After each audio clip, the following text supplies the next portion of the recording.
And welcome to Champ Talk, May 10th, last episode of the school year. How you feeling, Renzo? Pretty good, man. I mean, this is episode 8 now? Episode 8, yep. Yeah, dude, I mean, we've been doing this for a little while. Crazy. That's 2 months, basically? 2 months. God. We still got to get the last episode up on YouTube, but I know. it'll get there. Maybe a little more active on socials, but we'll get there eventually. It's been a busy 2 weeks. End of lacrosse. Yeah, we had some stuff to do. So. Yeah. Start moving. Yeah. Busy. And finals, of course, but who really cares about that? Yeah. Whatever.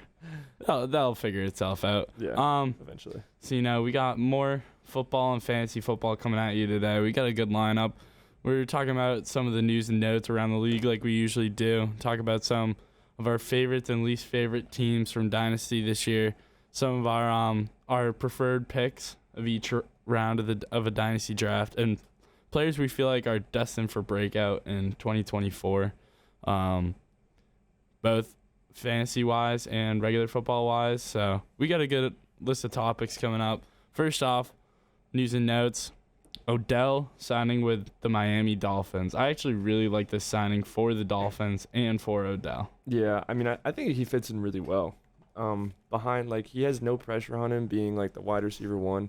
That's not what Miami needed. They already have Tyreek, obviously, and they have Jalen Waddle, both very dependable receivers. And now you're just adding, kind of sprinkling an OBJ in there.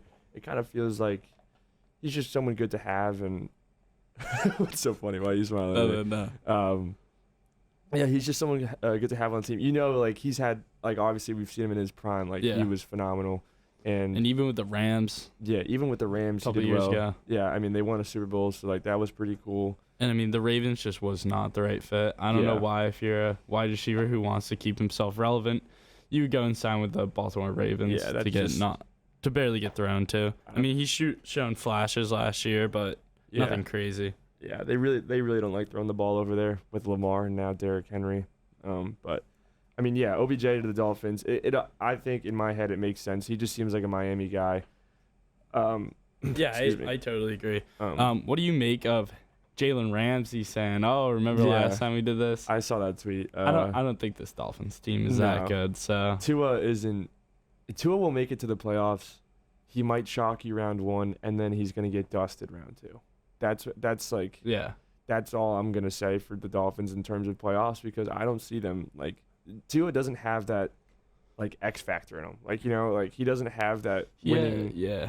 He has some playmaker abilities, but it's not like he's.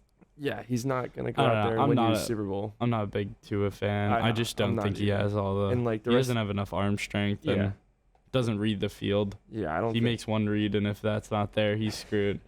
Yeah, and then he's just gonna hopefully just yass it down the field to Tyreek, and hopefully he catches it. That's just what happens. Basically, Mike McDaniel's offense is that good where most of the time you don't have to make a second read. Yeah. But if Tua has to make a second read, he gets sacked, which we see how bad it turns out for him, or he throws a pick. So one of the things that I didn't have on my list that I just saw today in the NFL news, I did not realize Kellen Moore was the new Eagles offensive coordinator. You didn't know that? No, that is horrible. Why? I don't know. Kellen Moore sucks. But I didn't know you didn't know that. No, I didn't realize. But he said Kellen Moore looks to balance stars, make some changes. There will be tweaks. So I like him there. No, I don't. I do too. I think he's fine. I don't think he should be a head coach ever, but no, I think as an offensive coordinator, he's pretty good. Yeah, and it's not like he doesn't have the weapons. No, he did a good job with the Chargers last year. I mean, it wasn't really the offense that destroyed them. The Chargers offense was good last year. That was the strong point of their team. Oh yeah, but I think the Eagles have a much better trajectory this year than they did in previous years Yeah. Some of their not previous, but last year with their OC. Last year was the only bad year. The year before was amazing. That was the Super Bowl year. They did a great job in the draft, plugging their holes on defense. So yeah, I don't know. I don't like the Eagles, but I'm excited to see what they do. Yeah, because I like players on the Eagles, but the Eagles as a whole. The Eagles as an organization. They suck. The next thing was, did you see the Neighbors, Jaden Daniels, 10K Rookie of the Year bet. Yeah, but How it might be illegal. I saw the report that it might get called off, but I feel like they're still gonna do it. Like, if they just do it between him and neighbors, who's gonna know?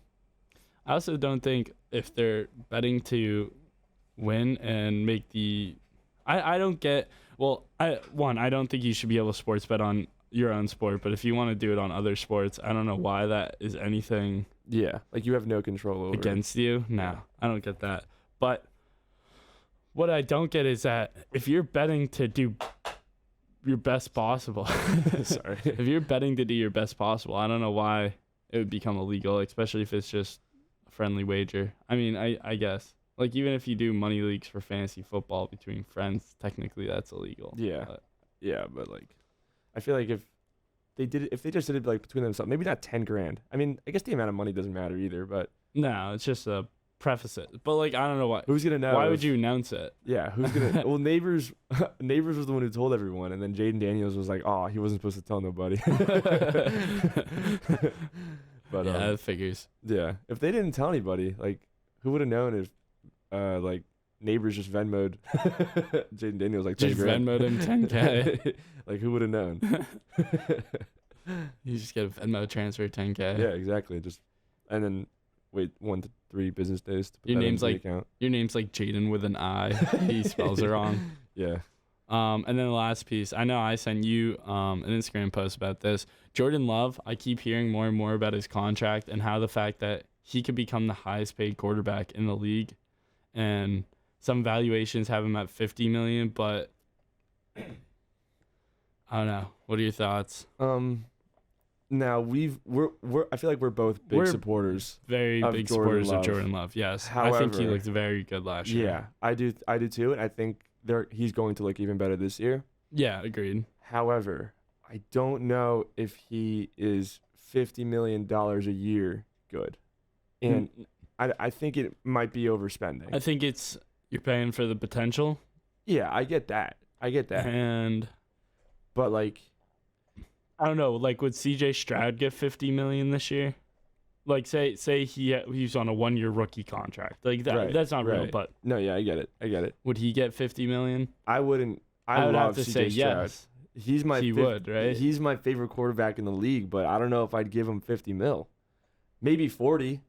40, I can make an argument for 40. I'd probably do 40, but 50, you're putting him above every other quarterback in the league as a rookie. Yeah, but I almost feel like it's a thing where they're paying him now, and then at the end of his contract, he'll be underpaid if he continues to progress the way he did. Yeah, like that's like I feel like that's a lot for Jordan Love, but the fact is we both like him a lot, and if we think he's going to keep getting better, kind of makes sense by year 4 that he gets paid $50 million, and then. But why? Okay, so I don't mind paying him. Like, I do mind paying him $50 million, but why not pay him $45 million? Why not pay him $44 million? Well, well, I'm not the guy trying to pay. I get it. That's what I guess is he'll gonna want.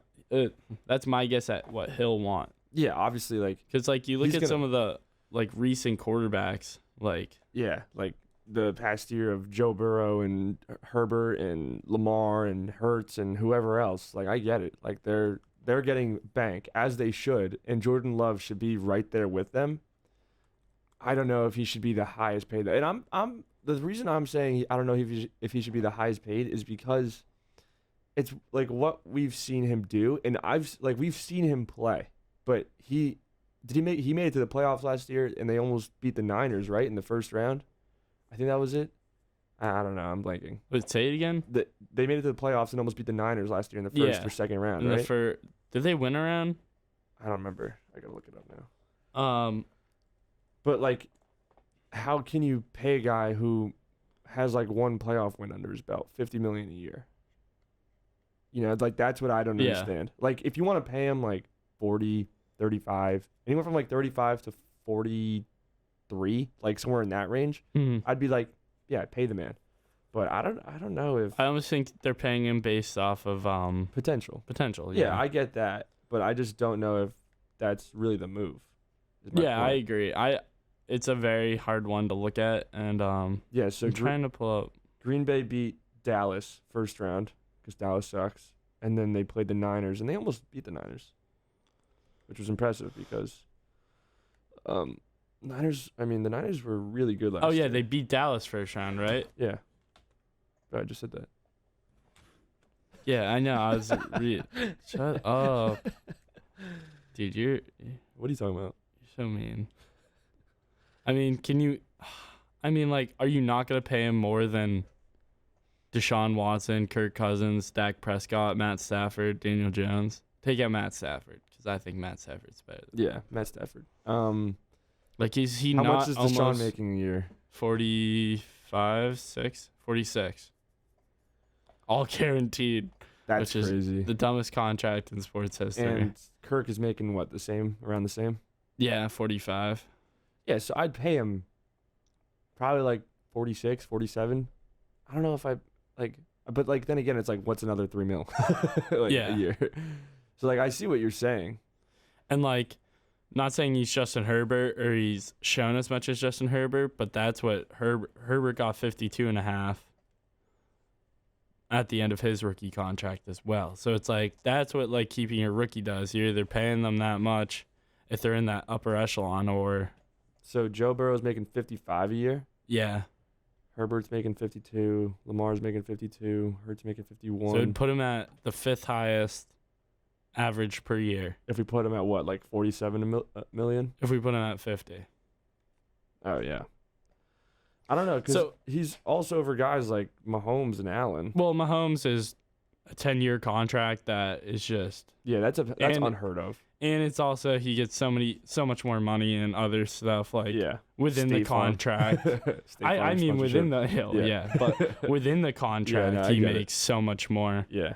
I mean, to lock in that long and big of a contract is crazy. Mm-hmm. He really does get paid more than what's shown on the. Are you on Spot Track?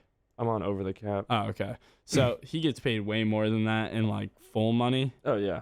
Fully guaranteed. Yeah, I see that's 63 mil. What? I don't know. Yeah, he didn't get a lot guaranteed, huh? Who, Mahomes? Yeah. Wild. But yeah, I think it's in that same tier. I mean, Josh Allen's a bit underpaid just because he sucked.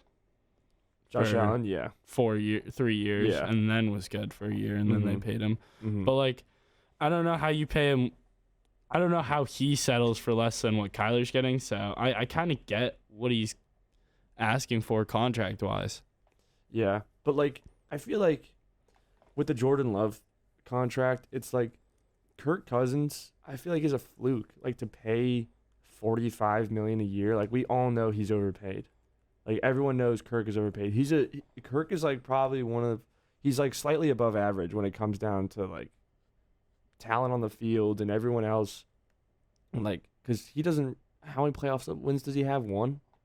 He might have one. Kirk? Yeah. I don't know. Not that many. It's like is it worth the $45 million a year? No, he should be getting paid like 35. No, maybe 40. He's better than some of those other guys getting 40.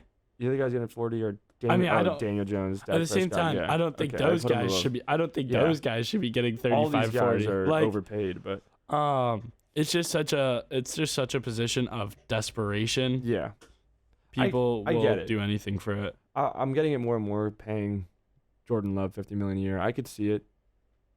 I don't know if it'd be the smartest move, but I can understand it. No, exactly. That's why it's just like the whole reason why I brought it up is just the whole premise of it is crazy. How crazy these quarterback contracts are getting. Yeah. Like I know in general, more and more money is going into the salary cap for football, and we have even more money coming up in this.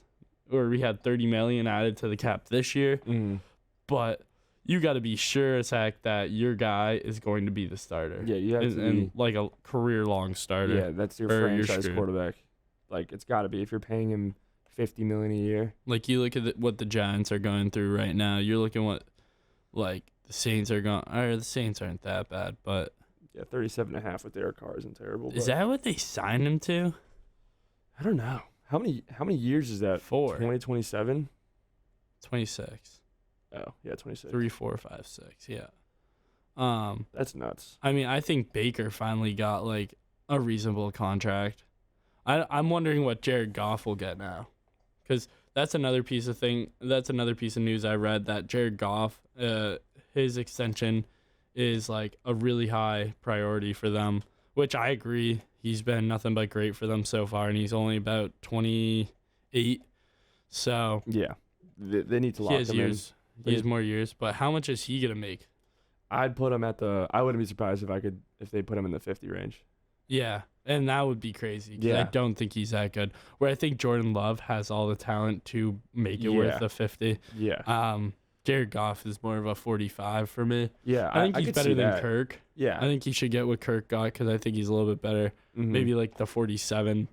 But I don't know. These quarterback contracts are getting outrageous, and Yeah. only a very few of them are actually worth it.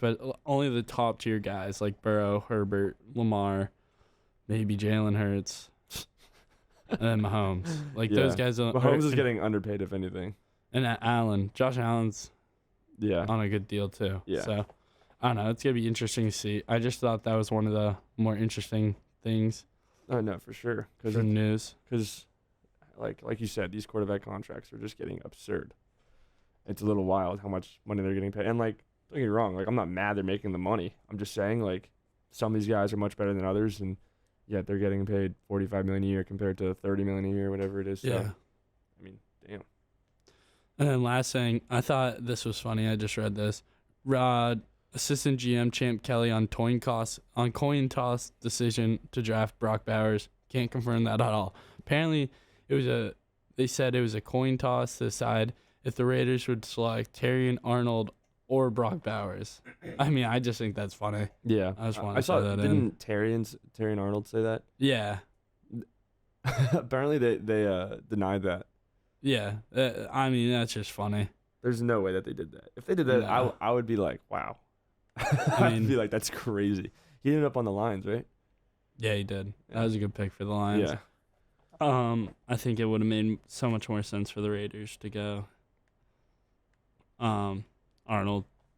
But that's just personally me. Yeah, because they don't have a corner right now. So Yeah. Now let's get into some of our favorites and least favorite teams for this upcoming season in terms of what teams in the league would we want to draft players from and we're excited to get players from, and what teams in the league are we trying to avoid at all costs. okay.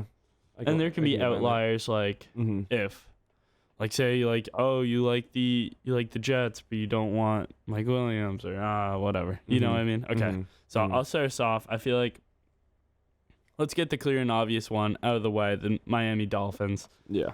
I mean, I want any player I can get from this team. Just a high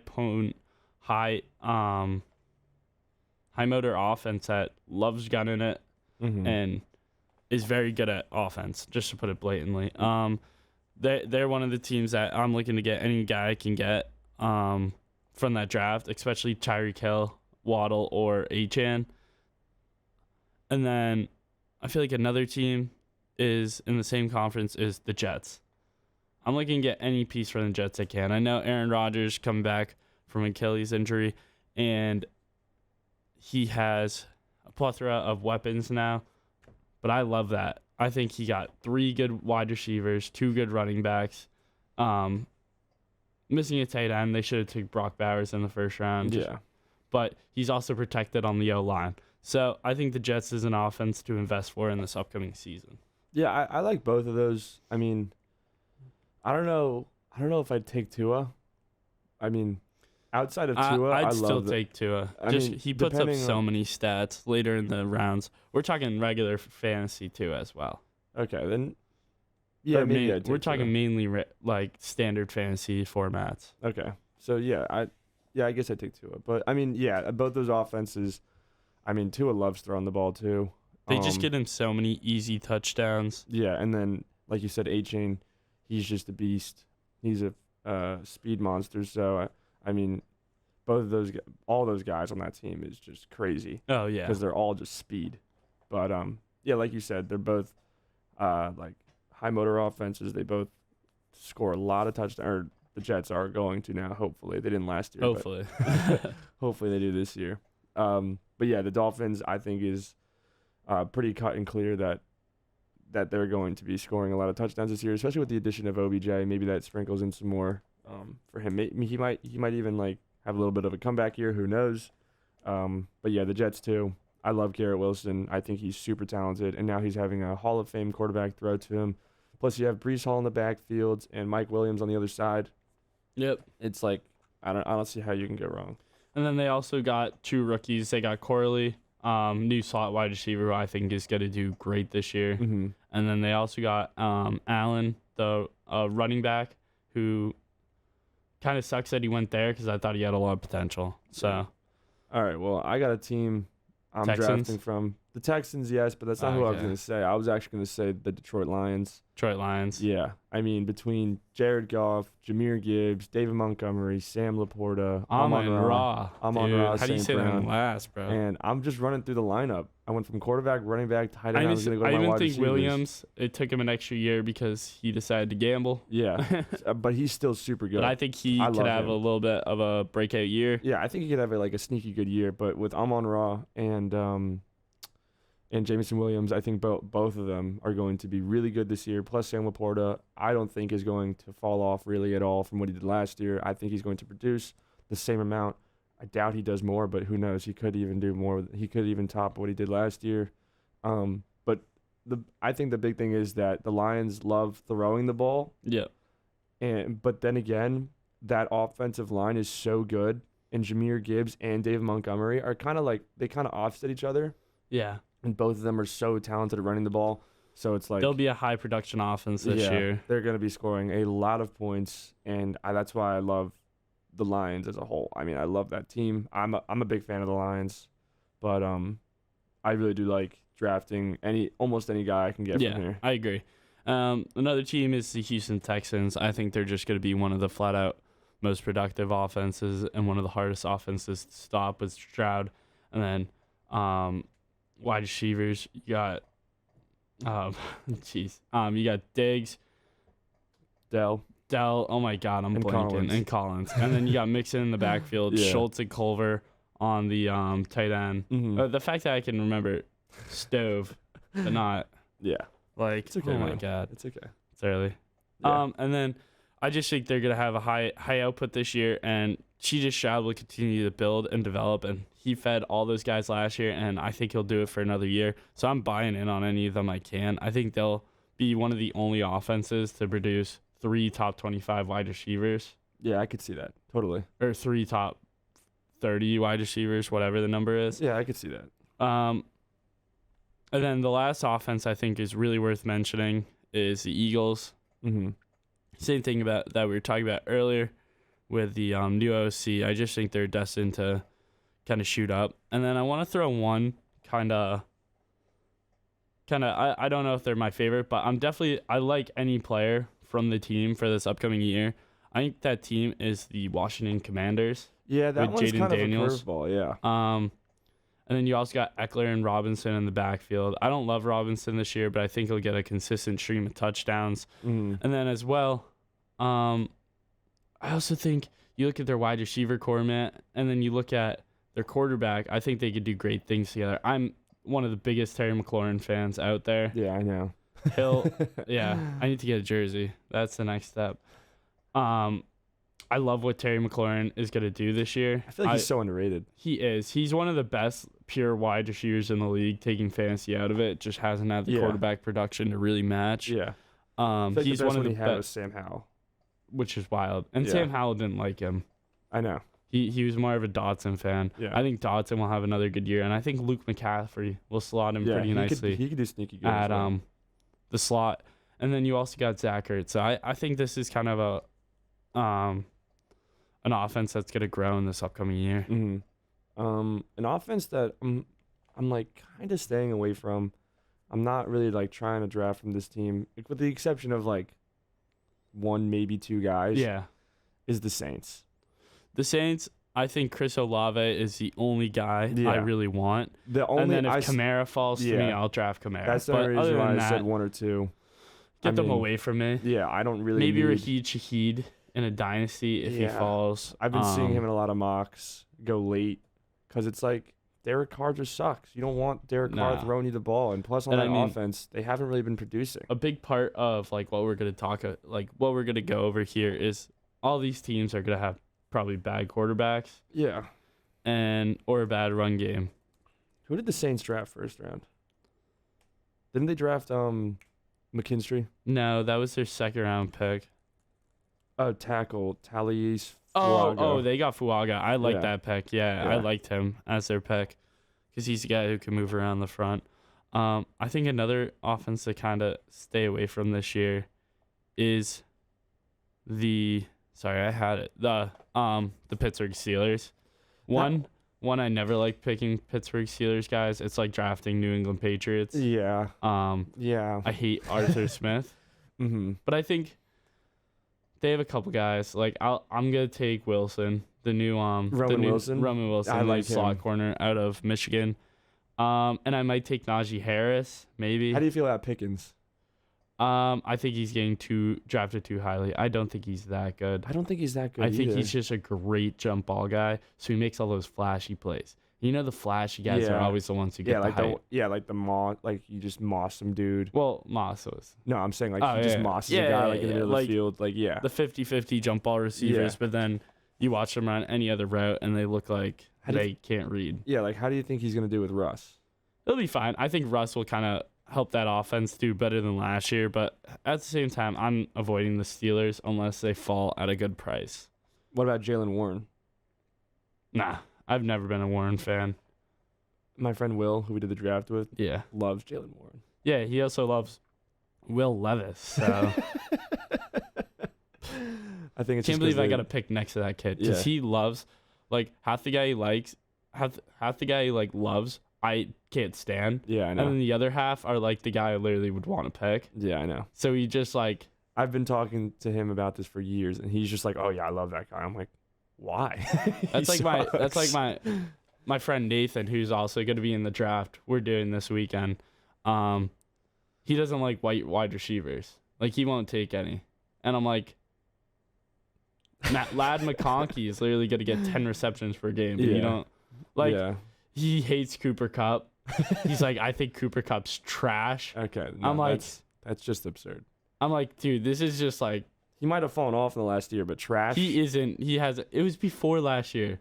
Like, dude, he won his Triple Crown. Yeah, who wins a triple crown, bro? He's Not like, many dude, people win. This a triple guy's crown. horrible. I can't stand him. He's so overrated. Yeah, it's I'm wild. like, there was one then he like his favorite wide receivers are like Tyreek Hill, Rashee Rice.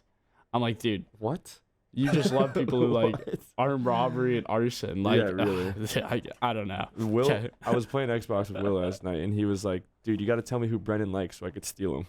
I was like, "I I'm don't know taking who he Will likes." Levis. I'm taking Will Levis. Dude, go for it. I hate Will Levis. I'm taking him. Take Will Levis. Who else is Should there? I do take, that trade? Take Oh, okay. Jalen Warren. Let's just do you got any more teams that you are like totally staying away from? Because then I want to ask you something, and then we'll go to break. Okay. Maybe you mentioned them before, but maybe the Denver Broncos. Oh yeah, that was my team. Yeah. They look horrible. Yeah. I I mean, Cortland Sutton being the wide receiver one. like Sutton. I don't like think- Sutton, too. I like Troy Franklin too, but I don't think any of their quarterbacks have anything Yeah, that Bo I Nix, want. Zach Wilson, and who's I the other want to guy? puke every time I see it. Yeah. Who's the other? It doesn't matter. Yeah.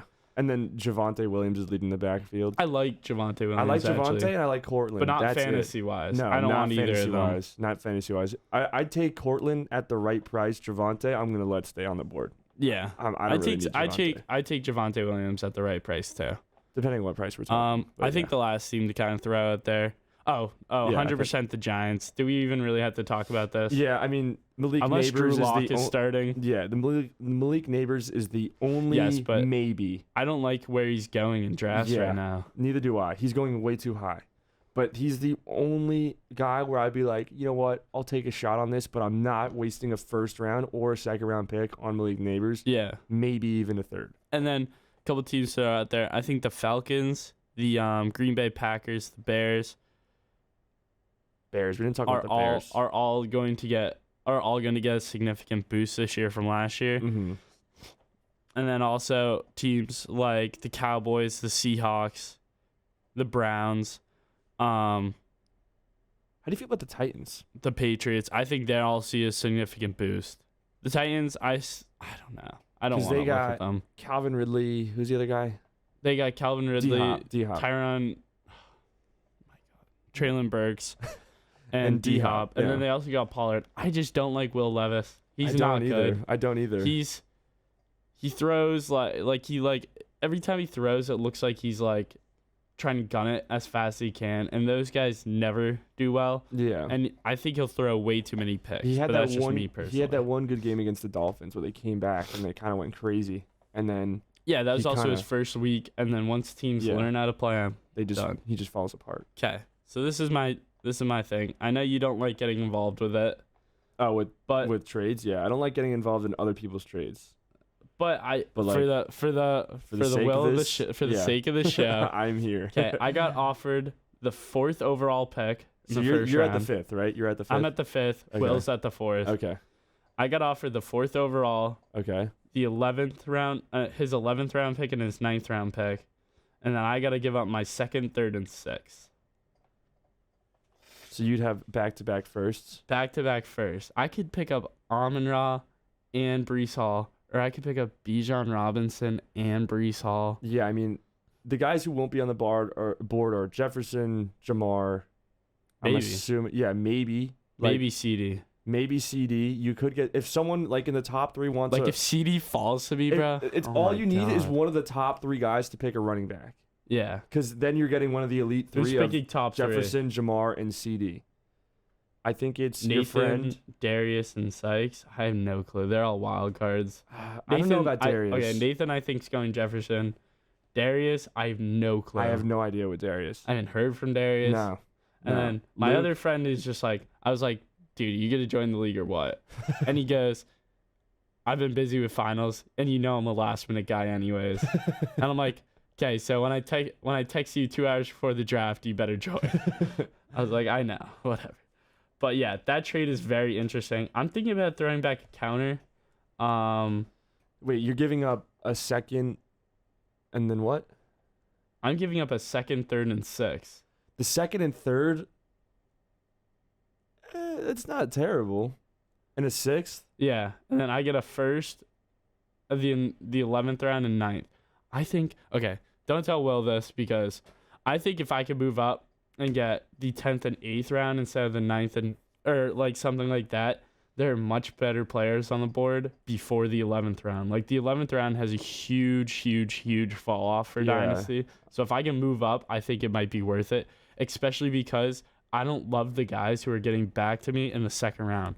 Like if we look in the 2nd round, the guys who are getting back to me right now, other than this is the only time Saquon got back to me, but it's like Drake London, Ayuk, Achane, Adunzi, Smith, and Waddle. Yeah. Like, do you really, or would you rather? And then the round after that, it's like Pittman, James Cook, Walker, DJ Moore. Like I like that. Pittman. I like But Pittman. imagine starting your team with CeeDee Lamb and Robinson, or Brees Hall and Robinson, and then it's like, okay, I could take that little hit with those like mid-tier guys. I don't know. I think it could work out for you.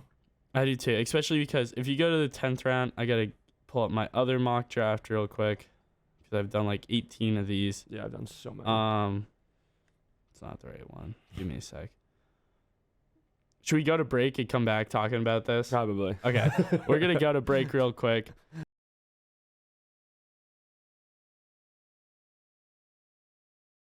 And we're back to Champ Talk.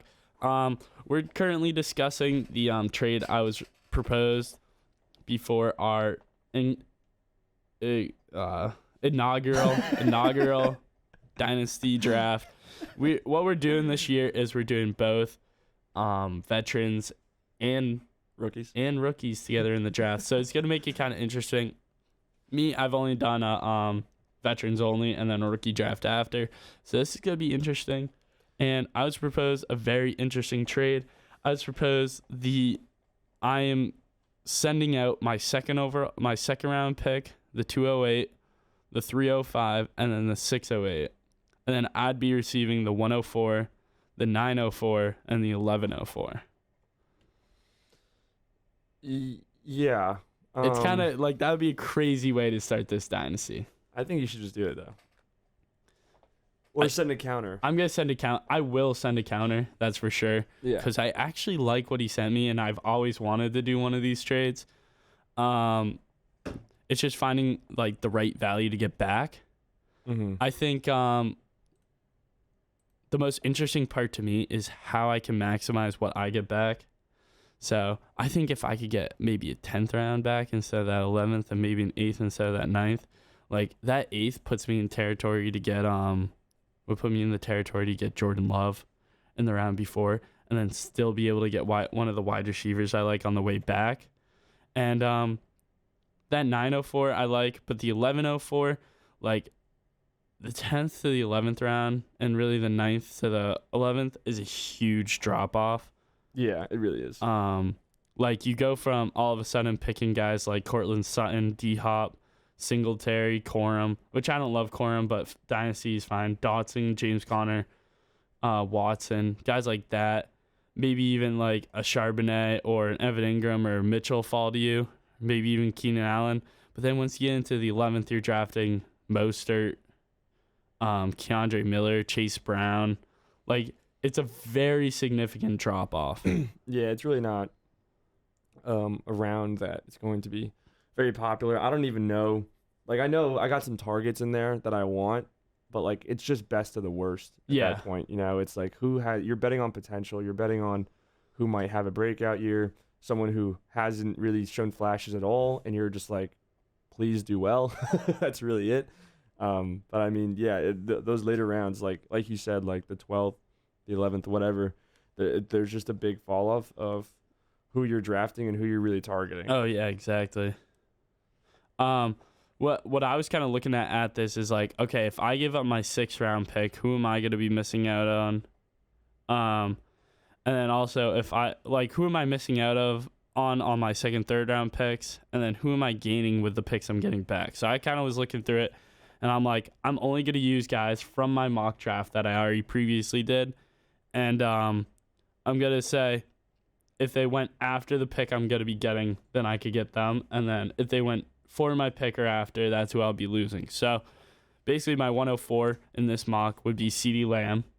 Okay. And then I got Bijan. So that's a great way to start the team. But then I lose out on Saquon and Pittman and also Jonathan Brooks, which I'm like, right. I really like Jonathan Brooks this year. Mm-hmm. I would almost have to draft him a whole round early, which I'd be fine with. I don't care. And then I'd be getting back the 904, which would be I could get Adonai Mitchell plus whoever I would draft. So maybe like a Goddard or I don't know. The fall off's tremendous at that point. And then I would also be getting the 1104, which was Jared Goff, Mostert, Keandre Miller, Dobbs. So I'm like, it's basically like, is CeeDee Lamb, Mitchell, and who would I pick here? Mostert, CeeDee Lamb, Mitchell, and Mostert worth it for Saquon, Pittman, and Brooks? Say that one more time. So if basically I'm trading Saquon, Pittman, and Brooks, if it all went perfectly, I'm saying, right, for CeeDee Lamb, Adonai Mitchell, and Raheem Mostert. That's where it's like I'm like thinking about it more and more, and I'm like, well, yes, CeeDee Lamb is that generational guy, but is it enough? And he might put up what Saquon and Pittman are putting up together. He could, if I get CeeDee Lamb. Yeah, but you're also taking a chance on. Well, I'd still be fine getting Brees Hall or Amon-Ra. Yeah.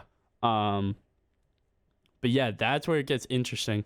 Where I think if maybe you turn that Raheem Mostert to Devin Singletary or Jahan Dotson, or maybe you turn that Mitchell into Leggett or a Keenan Allen, that trade becomes much more interesting. Yeah, it's a. I don't know if I'm like bought on the idea of it, but the idea of getting both CeeDee Lamb and Bijan Robinson to start my draft is crazy. Is astronomical. I'm like, I get that. Will anybody be able to compete? And then I also would have. Actually, no, never mind. I'm thinking about the wrong thing. But then I'd also have a lot more picks to fill out my team. It's almost like I want to mock it, but it's so hard to do. Yeah, no, I get it. So, I don't know. It's very interesting, and I feel like there's a way you could win either way depending on who falls to you. Mm-hmm. But yeah. Yeah, I get it. It's a little tough, but I'm definitely going to send a counter. Should I send a live counter right now? yeah, send a live counter. No, I don't want to because I'll actually have to think about it and then that'll be boring. So the next part of our show is favorite pick from each round of the Dynasty Draft. So we're going to go 1 to 10. Maybe we'll go 1 to 12. And we're going to talk about our favorite guy that we can land in that round of the draft. Are we talking from our draft positions currently right now? Are we just talking in general? No, we're just talking about if I could get like any guy in the first round. Yeah. Okay. Well, like I of course you're gonna say Justin Jefferson, but we'll make it more creative. Yeah. You know what I mean? Yeah. As so we go down. We're gonna start in round 1. I'll start us off in round 1. I think probably my favorite player who I've been seeing go in round 1, or not favorite, but one of the guys I think is a must-have round 1 is Bijan Robinson. Mm-hmm. I think he should not go any lower than number 5 or 6. Yeah, if he falls to you at that point, take him. Well, what's insane about drafting at the number 5 is you're basically guaranteed one of Jefferson, Chase, Lamb, Amon-Ra, or Robinson and Hall. Yeah. It's where the end of the first I don't really like, where you get into the Nakua, AJ Brown. Yeah, right where I'm at. Yeah.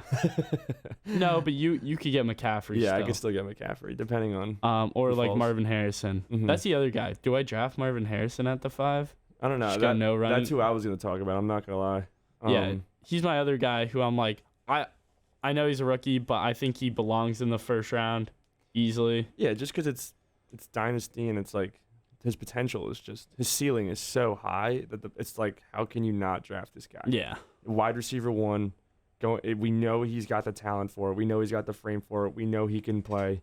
He's going into a wide receiver 1 role on a low end offense that kind of got beefed up a little bit this year, with Kyler Murray coming back healthy. You know, the sky's the limit for this guy, and I feel like it's not just this year, but it's for years to come. So and it's a risky pick just because he's a rookie. We haven't seen him in the NFL. Yeah. But like, once you take that out of the scenario, like it's almost like the what if. Like, what if he doesn't even like what if he doesn't change at all? What if he's not as good as we thought he is or whatever? Yeah. But I easily think he's worth that first round pick. Mm-hmm. And if you're in the later part of the first round and he falls to you, basically anything after that top 6 we just talked about, I think he's my number 1 pick. Mm-hmm. And that's where I think most leagues have him ranked at that number 7 at that tier 2. So yeah. Get into the second round now. I love Saquon Barkley in the second That's round. what I was gonna say. Unless you can get Jonathan Taylor in the second round, which I don't think you're going to be able to. I think Saquon Barkley is the best pick of the second round. Yeah. Is that who you had too? I was gonna talk about Saquon, and I was also gonna bring up Laporta. Laporta? Yeah, I think Laporta's he's going dangerously high right now. Yeah, he is going pretty but high. You're basically paying for who you hope is going to be the new generation Travis Kelce. Yeah, for years and to just come. dominate and be so much better than every other tight end in the league. Mm-hmm. Just to surpass everybody else and just leave everybody else in the dust. And yeah, it's like the reason why I think the reason why he's going as high as he is because the tight end position is like, it's kind of beefed up in the past couple years, but it's like kind of scarce at the same time. Like there's only like the top 4 are better than ever, but like the bottom after the 8 is worse than ever. Yeah, because like it's kind of stepping up. Not worse than ever, but like I feel like a couple years ago it was either George Kittle, Travis Kelce, or you're screwed. Mark Andrews, maybe Dallas Goedert. Like that's how long ago were we talking? I'm talking about like 2-3 years ago. Oh yeah.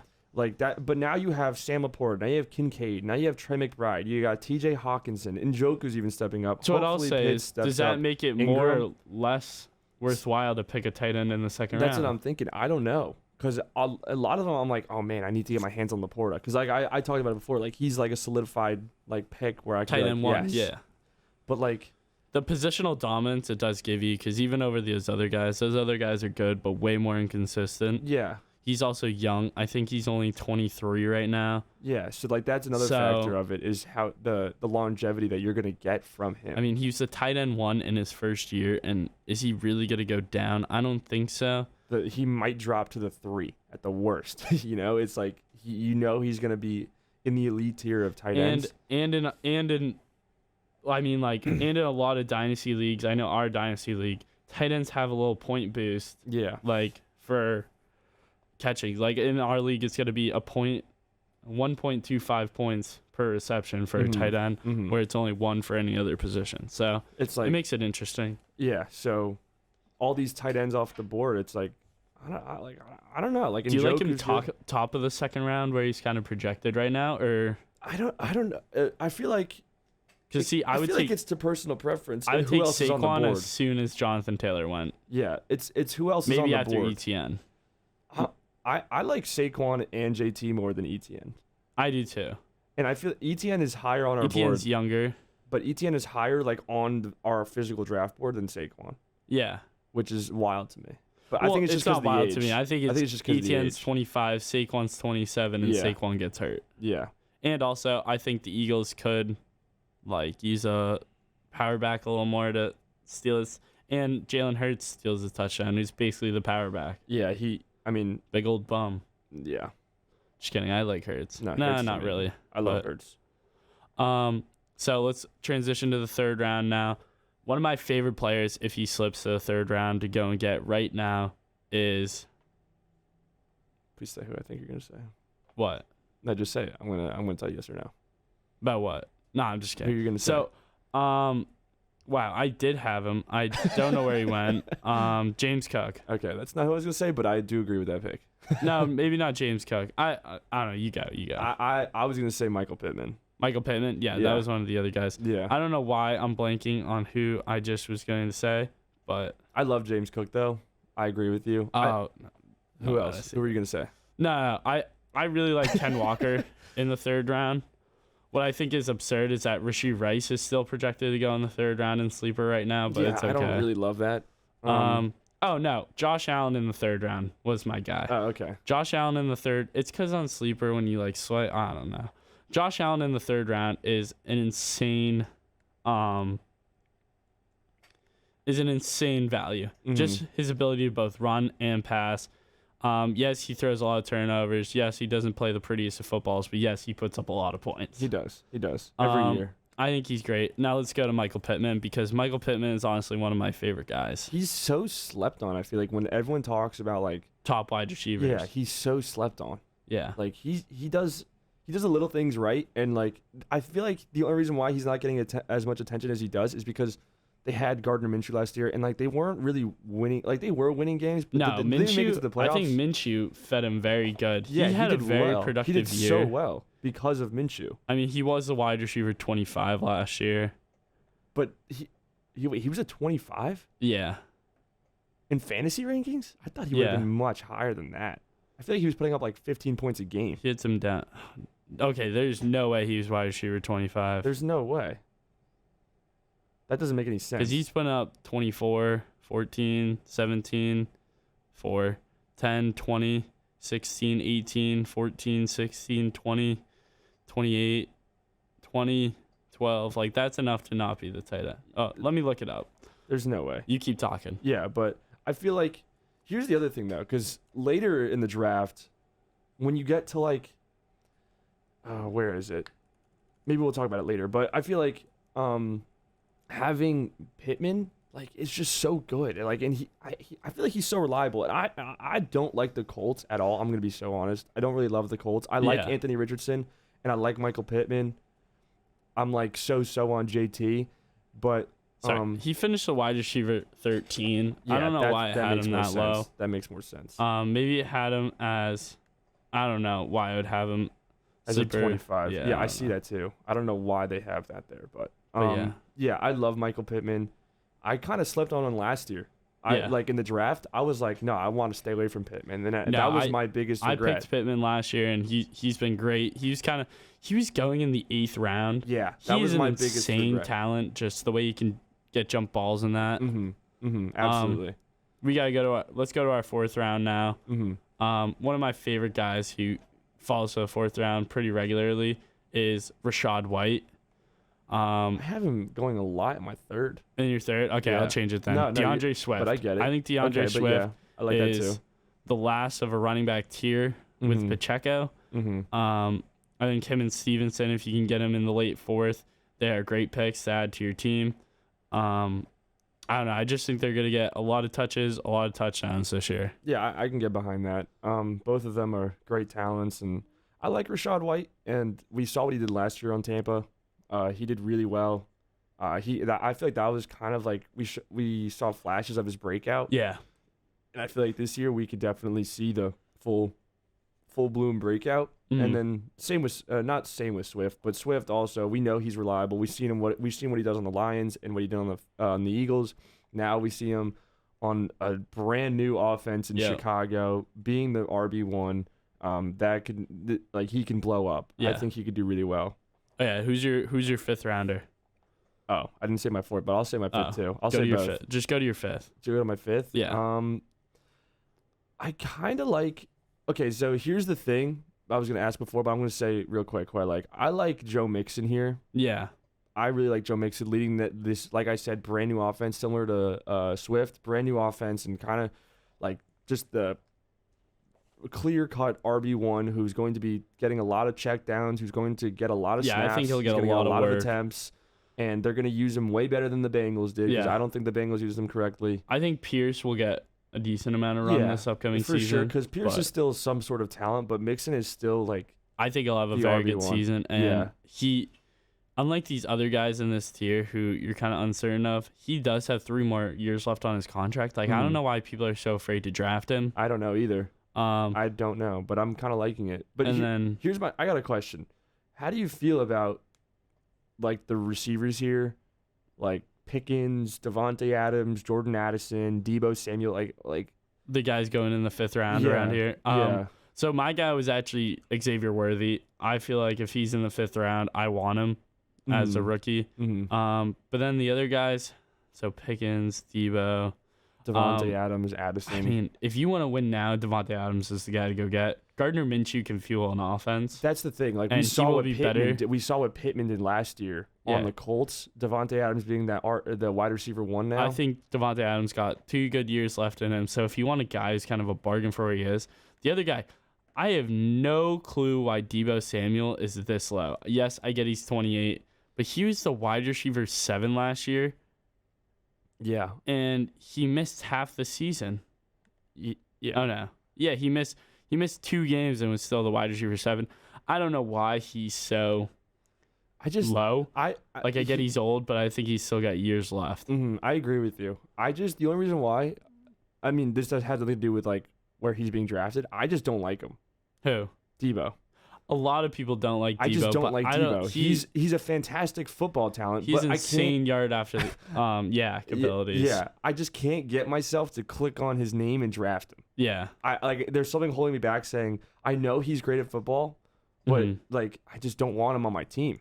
You know, it's just. But I have to get past that. I think it's the inconsistency. Yeah, where some weeks he'll put up 40 and some weeks he'll put up 2. Yeah, and also the recent trade talks of. I think that I think that's kind of dwindled away. Yeah, I think those are kind of gone now. But I mean, the recent trade talks, and even if he did get traded, he'd be like the wide receiver 2 at the worst on like almost any team.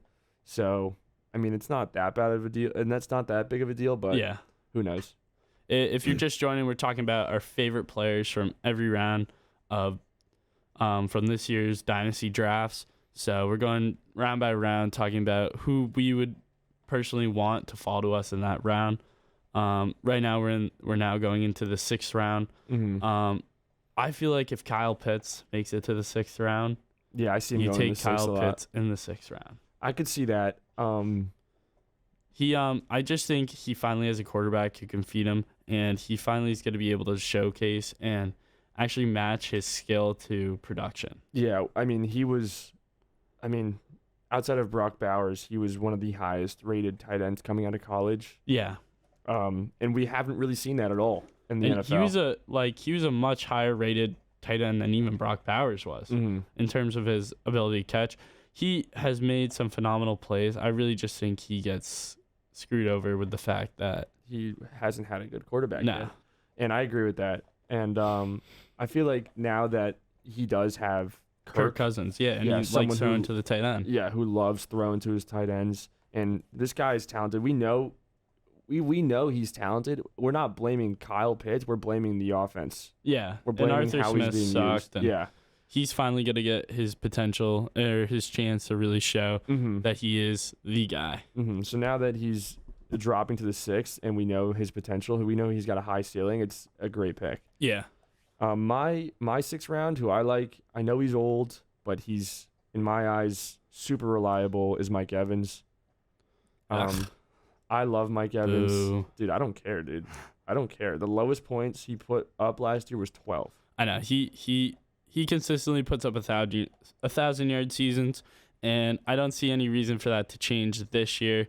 I think he'll go around the same point in regular fantasy drafts, which is insane, and that's when I'll try to scoop him. Yeah. But Mike Evans is one of those guys who continually makes me mad because he'll put up 40 in one game and 0 in another. Yeah, I get that. But he is a good value for this point in the draft. Last year, he put up 18, 29, 17, 7, 8, 20, 12, 12, 26. Like, for a guy you're getting in the late 6th, early 7th. Yeah, like I'm okay with that gamble. Yeah. Especially if he's not my only wide receiver. Would you take him over Ladd McConkey? That's the only thing I was thinking about. It's like, we're just talking about guys we like in the area they're going. I think Ladd McConkey could even go in the 5th round and nobody'd be mad at it.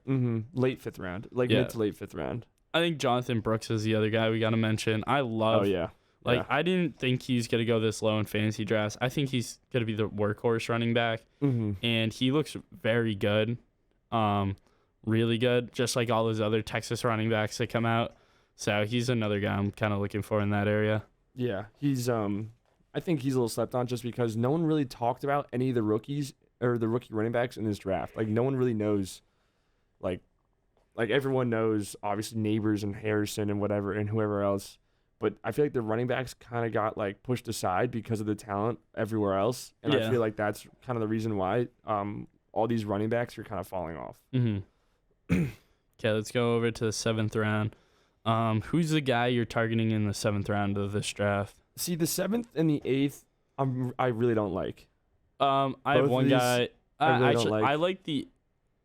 I don't know. I mean, the one guy I'm looking for is like Terry. Terry's my boy. Yeah. I'll always go for Terry. If Terry falls to me and Will picks him, I will kill him. I'll trade him for Will Levis. I will take Will Levis the next pick and say we're trading right now. But no. Terry, I think, will have a great season. I know he's a bit older now, and most of his career got wasted, but I think he's still got another 4 good years. And with a consistent quarterback that we hope Jaden Daniels would be, he's a guy I love. I think the 8th round, there's one guy who outshines them all, who we talked about earlier in the episode, Jordan Love. He's my guy for Dynasty this year. If I don't get him, I'll be very sad. So... yeah, I probably shouldn't have told you that. It's okay. I have a quarterback going a little bit earlier, so I'm not really looking at Jordan Love. Oh yeah, you're gonna try to get Jalen Hurts. Yeah, he's on my board, but there's also one other guy, 2 other guys. Who? I'm not telling you, bro. CJ Stroud. I'm not telling you. I know it's CJ Stroud. It's gotta be you love CJ Stroud. I love CJ Stroud. I've considered getting a Stroud jersey recently because I love CJ Stroud. Be sketch. Yeah. Up, oh yeah, I forgot that's a whole thing. Maybe I won't do that then. Nah, I love CJ Stroud. You just gotta get a different jersey. You gotta get the new one. Yeah. Nah, the new ones are ugly. I kind of like them. You do? Some of them, not all of them. Some of them. Some of the new NFL jerseys, it's like they're trying to do too much. It just looks like poop. To be honest. So. What round are we on? 9, 10? Yeah, we are now in the 9th round. I think one of the guys who kind of stands out as just more talented than the rest is Keenan Allen. I know there's a lot of competition in that offense, and that he won't be the only wide receiver anymore, but I think Keenan Allen's the perfect guy to help Caleb Williams thrive and will be the consistent third down wide receiver for Caleb Williams. Yeah, and the thing is, it's like you talked about it, how it's such a what's it called? Like a busy offense, like there's so many targets. But like for the value that you're getting him at, the 9th round, and for the talent that he has, like it's not a bad deal. No, especially because I don't love any of the other guys in this area for potential. Like I think once Downs goes, and you really don't have that much other potential in the area other than Mitchell. I don't mind Hollywood Brown or Christian Watson. Yeah, but at the same time, how much more are they going to give you? Yeah, I'm not saying that I'm putting them over Keenan Allen, but I'm just saying. Well, maybe Christian Watson and Jameson Williams, but I think they're more of like the next round. No, I see that, but I'm just saying like, you guys around here like, there isn't. I'm not saying.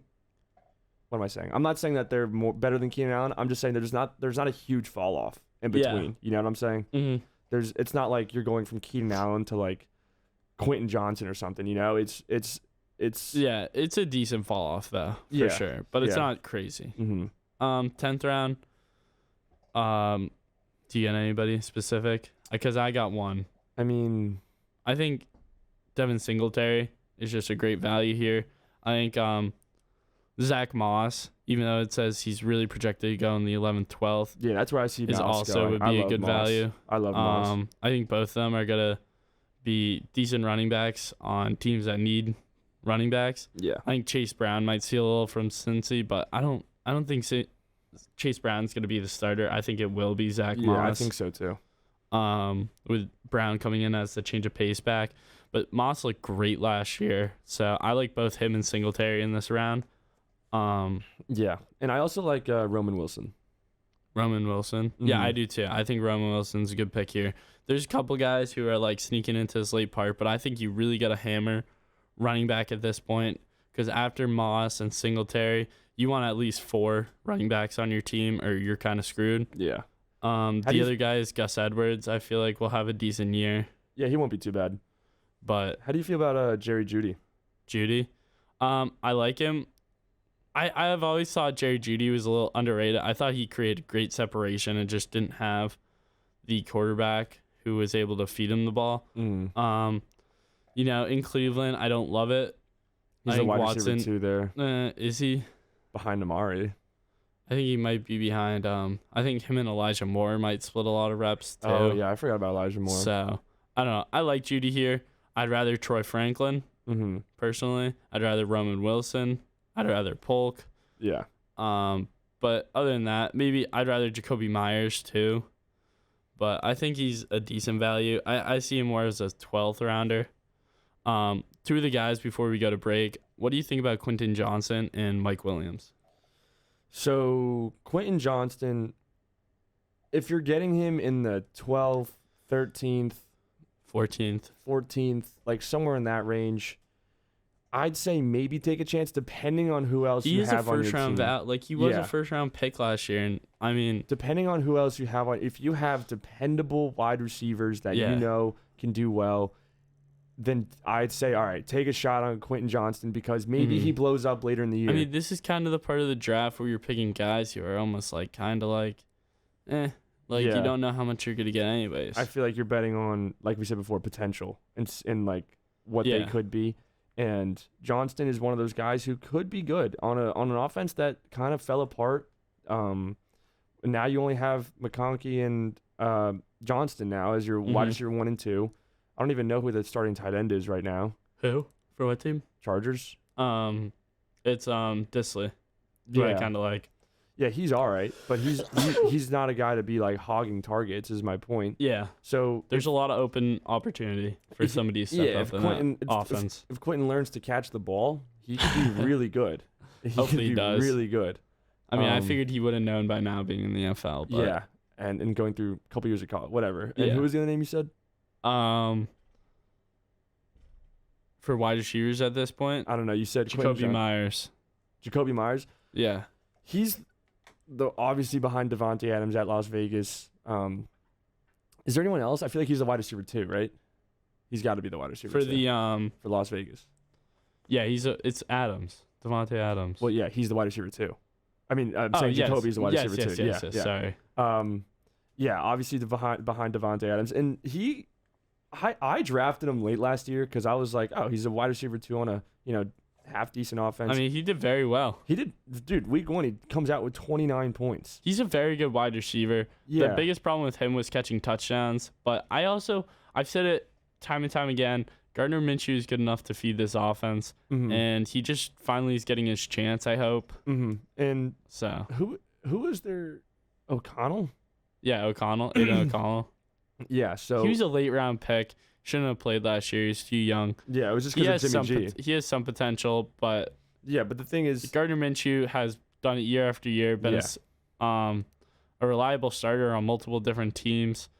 I hope he can put together a good season and cement a role in the league yeah, and as a starter. I think Because he's fun to watch. Yeah, he is. I think Devontae Adams and Jacoby Myers are both good wide receivers, Yeah. and I think they can both hold their own. And now you're sprinkling in Bowers and Myers. Mm-hmm.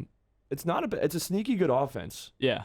And who's their running back? Zamir White. Zamir White. Yeah. And there's somebody else. They just drafted another guy. I can't remember his name. But it's a sneaky good offense. And up to this point in the draft, like the dynasty draft, there's some sneaky good players up here. You just gotta kind of do your research and find them. I mean, we'll add a little bit more with some of our breakout players coming up after the break. And maybe talk a little bit more about who we like in the draft down the board a little more. So you're listening to 98.5 WNUW Champ Talk. We'll be right back.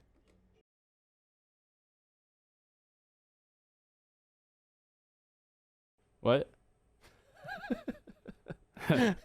And you're back to Champ Talk. Renzo got scared. He didn't want to do the. I don't do the intros after. Nah, I'm kidding. That it was all me. It's not my job. So we're gonna talk about some people we like later in the draft now, and then we're gonna talk about some breakout players. I feel like they'll kind of overlap. Just to mention a couple more guys who we want to talk about going in the 14th rounder later in your dynasty, and talk about a couple guys who we think are destined for breakouts in 2024. To start us off, I think Luke McCaffrey is one of my favorite guys to target late in a mock draft. I think he could come in and make an immediate impact in Washington as the slot receiver. He's just one of the guys I wanted to throw out there. Along with that, I want to throw in Darnell Mooney. I feel like him going in the 15th round, he has much more potential than these wide receivers he's going around. One, I think he's a decent player, but two, I also think he there's just a weird sound in the back. I don't know what it is. Is there a weird sound for you? I think it's just in the room. Oh yeah, it's the AC. Sorry. I think he's a decent value for where he's going, and he's the wide receiver 2 in an offense that is looking to thrive. Yeah, I like Darnell Mooney here. We saw him on the Bears, and I mean he was on the Bears. I mean so. he showed some real flashes of being a real playmaker. I know, and he's like, we all know, or not maybe all of us, but we know he's good, and like we know he can ball out. And I feel like he can't be that wide receiver 1. I don't think he can thrive off that wide receiver 1 position. I think he's going to thrive more off that wide receiver 2 and wide receiver 3 role. Yeah, with a better quarterback. With a better quarterback in a better offense, I think as a whole. Yeah. I think it'll work out for him. I agree. Who knows? But yeah, I do think that he's definitely a steal in the later rounds here. Yeah, another guy I want to talk about.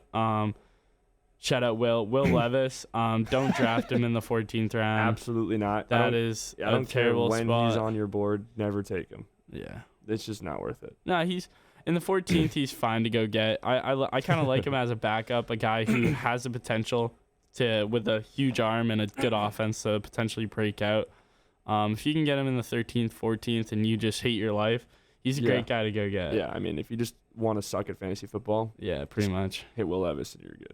Nah, he's fine. I like him in the 14th round, being all serious now. Yeah. In the 14th, he's a very good 13th maybe. I like where he's going. I'd rather some of the running backs in that area, but he's a good guy to go get as a backup because I think he has the potential to do good, but I don't think he's going to be any less than a 15 point per game type of guy. My guy, who I don't think gets enough attention here, he's going around the 18th right now. Maybe 17th, 19th, in that range. Yeah. Is Curtis Samuel. Curtis Samuel? Yeah. I think it's because Shakir is going in the 14th. I don't know why. I think, I don't like Shakir. Don't get me wrong. I'm not saying that Curtis Samuel is going to be the clear-cut wide receiver 2. Yeah. But I still think there's a possibility that he could be, you know? I agree. For that value, it's like on the team with Josh Allen throwing the ball. Especially because he's going to get reps. Yeah, and like with what's his name who just got drafted? Keon Coleman. Yeah, he's the wide receiver 2 or 3 in an offense that can feed 2 or 3 guys. Exactly. Easily. So it's like he's going in the right now in this mock. I have him in the 18th round. I have him at the 19th. Yeah, he went like 19-3, and it's like Adam Thielen went right next to him. He's the same type of thing. You're in the 19th round of your dynasty. You're not guaranteed to land anybody good remotely. No. Like take one of these guys who are going to make instant production for you. That's how you win your dynasty. And at the same time, don't be afraid to reach. Yeah. There's no such thing as reaching in a dynasty draft to me. Yeah. If you believe a guy is going to be especially in the late rounds. Especially in the late rounds, you never know. Like, yes, the guy could be ranked 300th, and you want to take him at 250. Yeah, but it's see not something a reach. In him. Yeah. It's not a reach because, honestly, any of these guys could be better than anyone else. Yeah. And really, they make no sense anyways because they got guys like who did I see on the board the other day? Henry Ruggs still up there in the 350s. So yeah. I'll take him. You take Henry Ruggs? That's a will move, 100%. 26th round, I'm taking Henry Ruggs. Yeah, but I like those two. I also like Javon Baker in this area, the New England Patriots, wide receiver. The guys I'm kind of.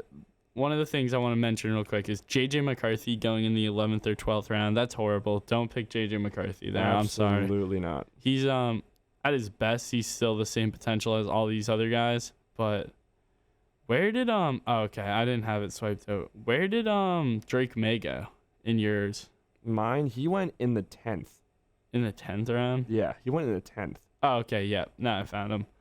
I don't hate that pick at the 9th, 10th round, but I think if you get Jaden Daniels or I don't know. I'm not 100% sold, but I think he has the potential to move into one of those guys who's a top 10 quarterback.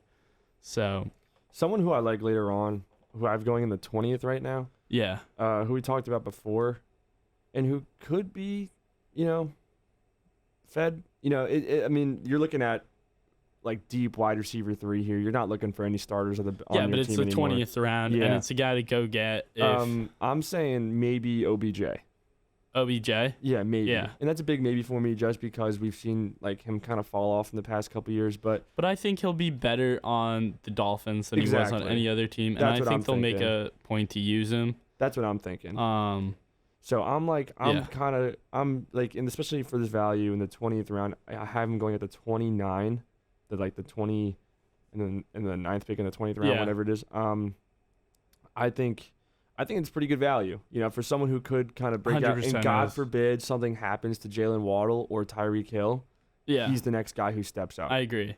And we've seen him step up before. So who knows? Maybe he could break out. Maybe he could just kind of be, someone to just fall back on. Especially if you're doing a draft that's veterans and rookies.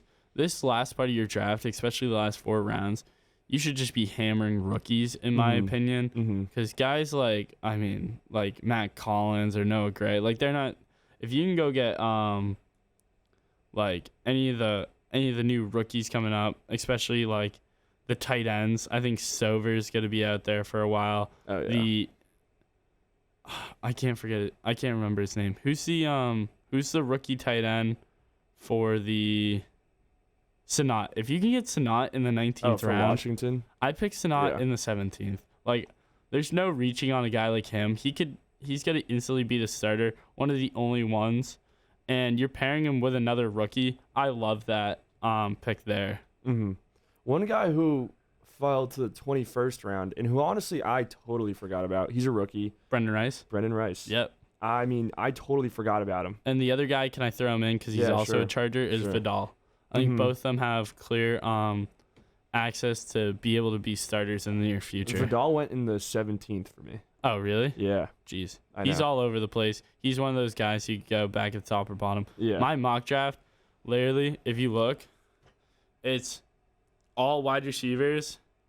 There's like 8 guys, 10 guys who aren't wide receivers gone between the 18th and 22nd round. Yeah. It's a little nuts, but these later on guys obviously aren't going to be. I mean, I'm not gonna say obviously, but probably most Yeah. likely will not be producing like second round wide receivers here. But No, I but mean, you could easily get. this is what Loki makes it fun. This is what you build your team off of, Yeah. and this is what keeps feeding back into your teams. Another guy who I think might be in for a little bit of a breakout year is Tyler Boyd. Just got signed to the Steelers. Titans, Oh, it's the Titans? Tennessee, yeah. Oh, never mind. That's my bad. I totally messed that up. It's Okay, let's go to Malachi Corley. Let's forget that happened. Malachi Corley. He, New York Jets wide receiver, rookie. I think he is a steal in the 18th round. Could instantly slot in as Aaron Rodgers' second favorite target. To stay with a guy from New York, I think the wide receiver who's there in the past with them might be a good steal. Alan Lazard. He might be a good steal later in the draft because of, his and Aaron Rodgers' chemistry. I mean, it was something else in Green Bay. Lazard is not that good of a wide receiver, but what he does with Aaron Rodgers is insane. And if you can get him in the 22nd where he's going right now, I mean, that's a good steal. We've seen him produce at like however much you want to measure that as, but like we've seen him produce at least a decent amount, and him being on the Jets with Aaron Rodgers, like you said, Aaron Rodgers makes receivers better. He's one of those quarterbacks who can make a receiver better than he actually is, and Lazard is one of those guys who, like, we've seen be good. Yeah. I mean, like, obviously he's not taking over teams, he's not dominating defenses, but he's good enough to the point where he's worth a 21st round pick, Oh yeah. So it is what it is. And I think one of the last guys I want to mention, it's a rookie, Dylan Laub, from New Hampshire. New Hampshire. Why am I so loud right now? Am I? We've been loud this whole time. I'm gonna be honest. Yeah, I don't know. I might be tripping. Been loud this whole time. Laub from New Hampshire going to the Las Vegas Raiders. I think he is a great fit for a guy who in a year or two could easily take over that starting spot and impress. He is both a good runner and pass catcher, a bit on the smaller side, but he's a very good runner, and there's very little competition. I mean, Zamir White is a decent player, but I don't think they've got all that they want from him. I think Zamir White is kind of a sneaky guy to break out this year, though. But I still like to take my chances with Laub. And then Madison in that backfield, I think Madison proved he's a bum. But yeah, I think let's segue to our next segment, which is breakout players for the 2024 season. And let's just start it right here with Zamir White. Yeah. I think he's one of the guys who could easily break out this year and be one of the best, one of the top running backs in fantasy, like top 15-ish. I'm not talking about top 5, but I easily think he could climb into that top 15. I mean, if you look at the end of what he did last year in that couple of games, Jacobs was out. He put up 17.5, 14.5, 15.5, and then 13. I mean, all with decent touches, and especially if you're playing non-PPR, he's a great guy to go get. Like, he got a decent amount of receptions. He got 9 in those 4 games, but he's a very good runner. And they loved feeding him the ball at the end of that season. And I think with their new head coach, they will want to continue to run it. I mean, yeah, we saw what they did with Josh Jacobs and just how much work he got. I'm not sure if Zamir White is that same talent of Josh Jacobs. But he still could have some sort of potential in that level of Josh Jacobs, because Zamir White, we like you said, like, we've seen him ball out. We've seen him do well. We've seen flashes of that talent, and he's on pace to be, the Las Vegas starter. And by far clear and away starter. Yeah, so it's like he's a good pick, especially he's a good pick. He's going in, like, right now he's in my 8th round. 8th round. Yeah. And I think that's a good value for him. That's a great value just because he's a starter running back on a team that likes to run the ball. I mean, how can you go wrong? Yeah, exactly. The next guy I kind of think I'm looking at him and I'm like, wow, I think he has the potential to just be great this year. We've talked about him a bit in the past. Is Drake London.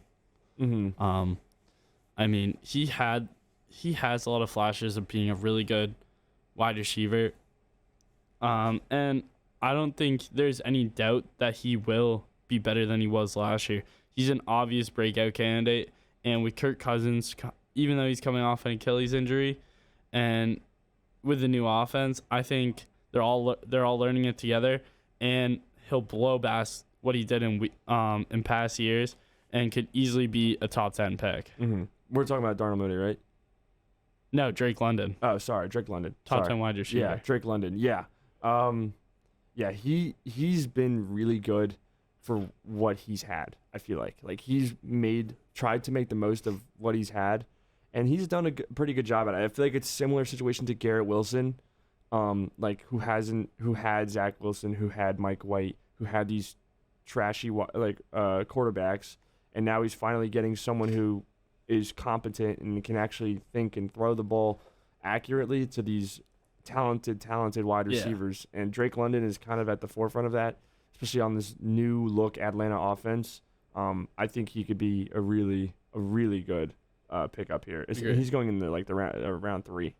Yeah, round 2 or 3. Yeah, I have him a lot of times at the beginning of round 2 or middle of round 2. Mm-hmm.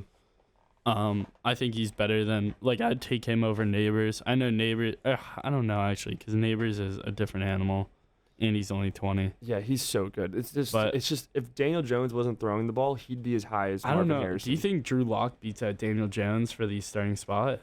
I wouldn't be surprised if they tried him out for the first couple weeks. Daniel Jones? No, Lock.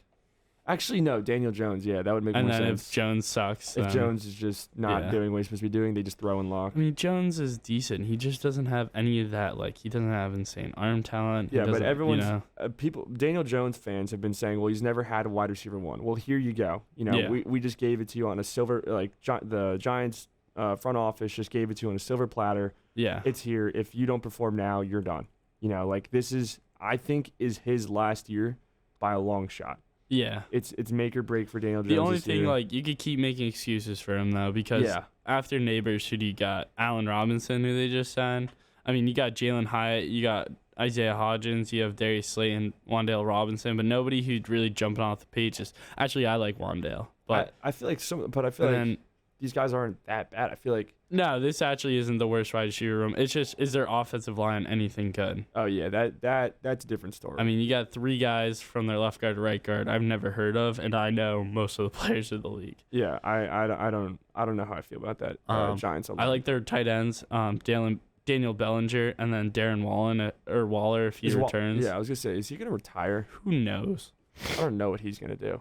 How old is he? He's got to be up there. I think he's around 30. Yeah, he's got to be, because he was really good at Las Vegas, and then he fell off at the Giants. Yeah, but he was really good. He was one of those right under the elite. He always tiers. Gets hurt. Yeah, always gets hurt. Can never stay healthy. A fully healthy Darren Waller was right under the 2 or 3 years ago was right under the elite tier of tight ends.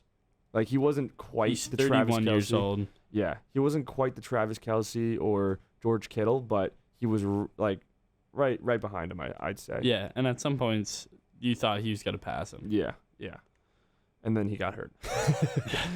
But yeah, those are just what's up. Who's one of your breakout players for 2024? This is a guy who I really want him to see him break out. I want him to. I'm not going to lie, I'm not totally confident he will. I think I'm just saying this because I want him to. You're trying to manifest that. Yeah. Is Olave.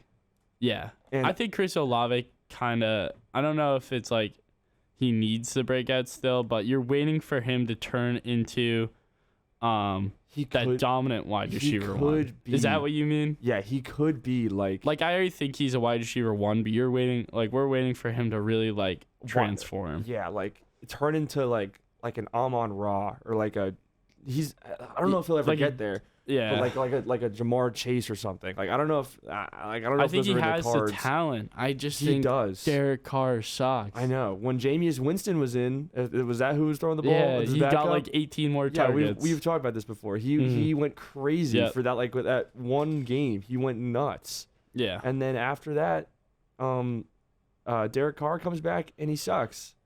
He sucks. I just don't understand like what the deal is. Like he's such a good talent. He's so good.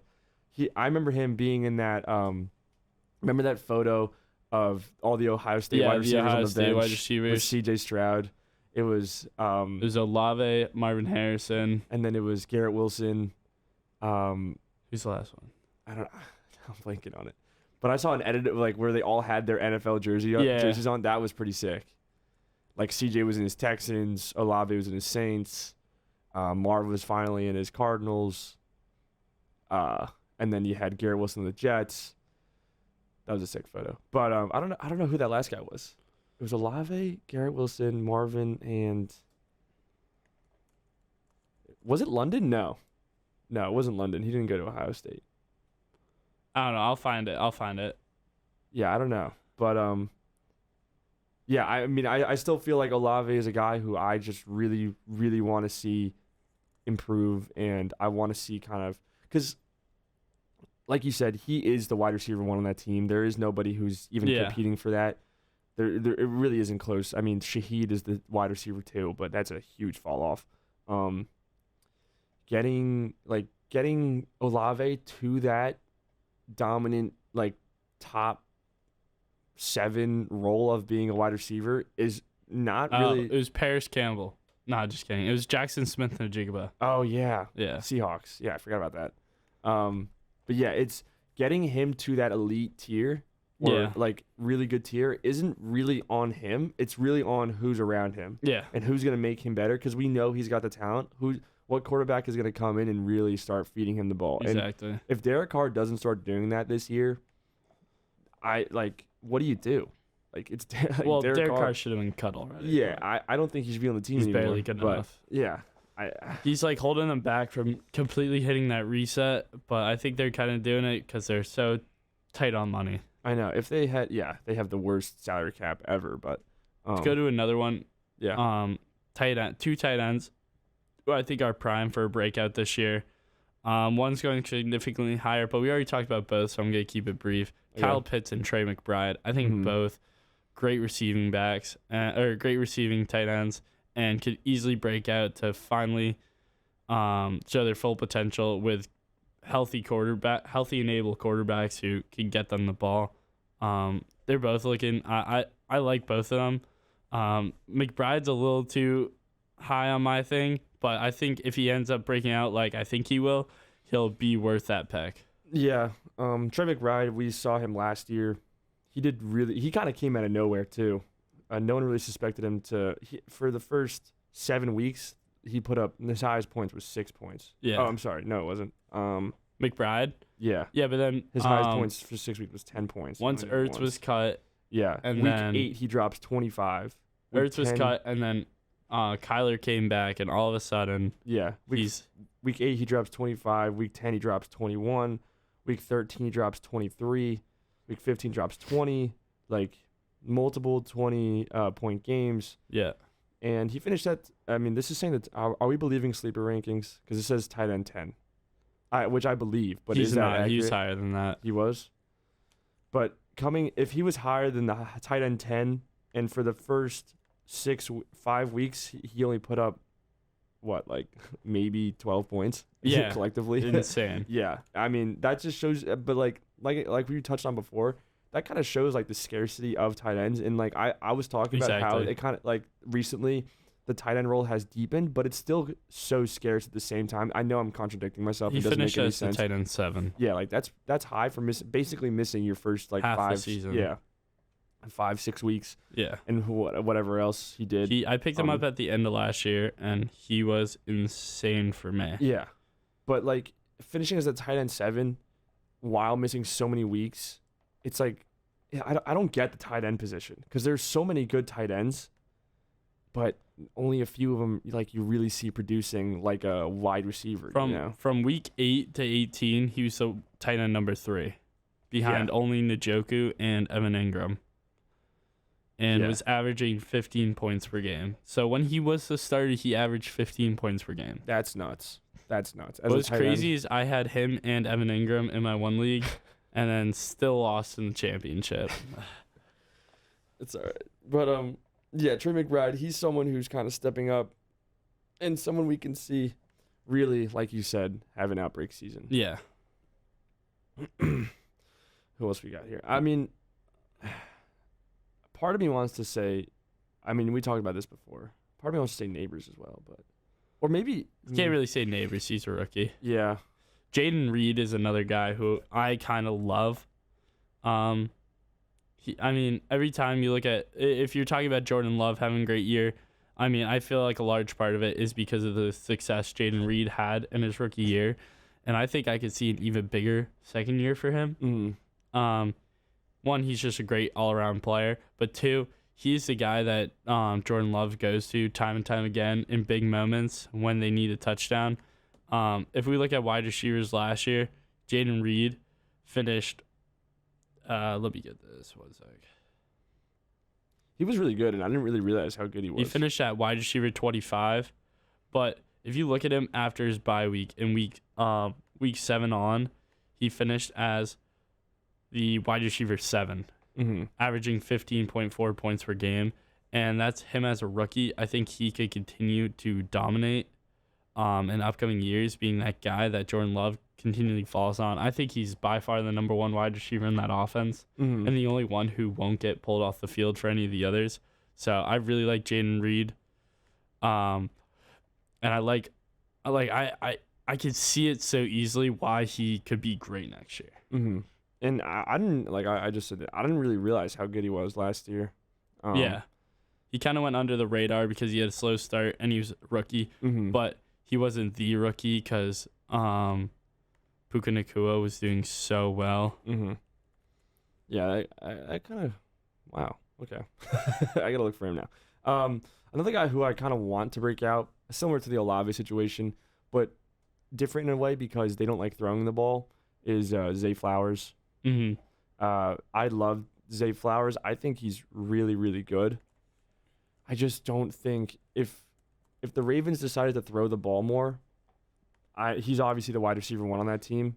Yeah. If they decided to throw the ball more, I think Zay Flowers' ceiling could be so high. But now they have Derrick Henry. They obviously still have Lamar Jackson. So it's like, is Lamar, and like people say Lamar can't throw the ball. I believe that to a point. I think he could sling the rock, but obviously maybe not as good as some other quarterbacks. But I think he still has the potential to. Yeah. And I mean, his really only target for competition is Mark Andrews.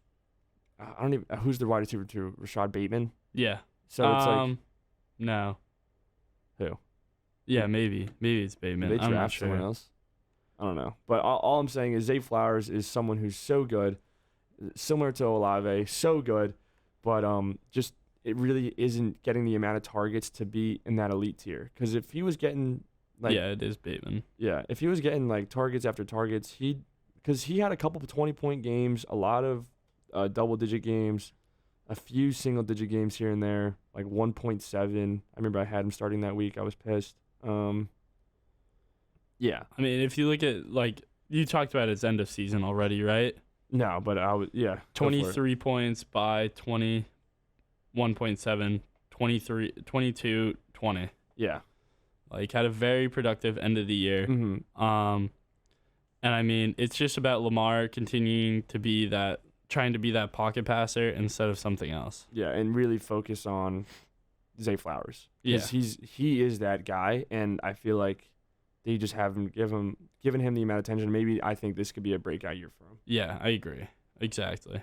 That's really what I got. Those are some great guys to go out and target. And then how I want to finish this episode, because it's the last one on campus, is I'm going to do a live counter proposal to Will for our mock. For it. Okay, so I'm going to give up my second, third, and sixth. But then what I want back is the 104. Right. I want... Is it an eighth round? No. We're going to keep the 9 and then go up.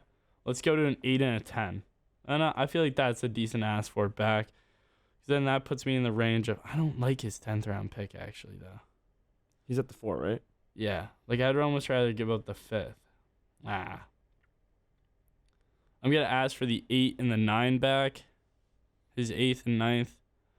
And then I'm going to try to throw in my... I feel like once you hit the 13th round, there's about nothing that changes. So I'll throw in my 13th and add his 16th. And that's what I'll send back to him. So I will be sending my 208, 305, 608, and 1305, and he will send his 104, 809, 904, and 1609. Okay. That could be interesting. What do you think of that? Who do you think wins that? I don't know either. I think it'd just be. I don't know. I just think it'd be an interesting way to start the draft. Yeah, it's so much different because it's not like you're getting certain. Like, you can imagine who you're going to get in those picks, but you don't know for sure who you're going to get in those picks. So it's like. I think it's like, just fun. It's like in the first round, like, you pretty much know who you're going to get. But, like, in the second, third, fourth, you're like, am I going to get, like, Pittman? Am I going to get Saquon? I feel like just knowing that I'm going to get a combination of. Like CeeDee Lamb or Bijan or Breece Hall or Amon-Ra. Do you have Amon-Ra above Robinson and Hall? Because we didn't a couple weeks ago, but if I'm in Amon-Ra with the extension and if I'm in that like first couple picks, if I'm at the 4, I might be. I kind of want a running back though, that high. Yeah, I'm not gonna lie, I'm shooting for running backs first round. Like. I'm just thinking, dude, if I could start my team with Breece Hall and Bijan Robinson, get the best 2 running backs in the league outside of Christian McCaffrey, and have that for years, oh my God. That could be gross. Or if, like, one of them doesn't fall, get CD in one of them. Mm-hmm. Oh my God. Yeah. That could be really good. Oh my God. It could be really good for years to come. So, did you send it or are you? I did send it. Okay. I actually did send it. Okay. So, I feel like that's a good note to end on. Check out our YouTube, check out our social medias at Champ Talk Pod. Last day on campus. Yeah, I'm here until. Well, today's our last day on campus. Yeah, today's our last day on campus. Yeah. We're gonna try to keep it going over the summer break and then into the actual fantasy football season. Mm-hmm. And we'll see how that ends up. We'll see how it goes. It might not be as nice of production, but as long as it's coming out. Yeah, exactly.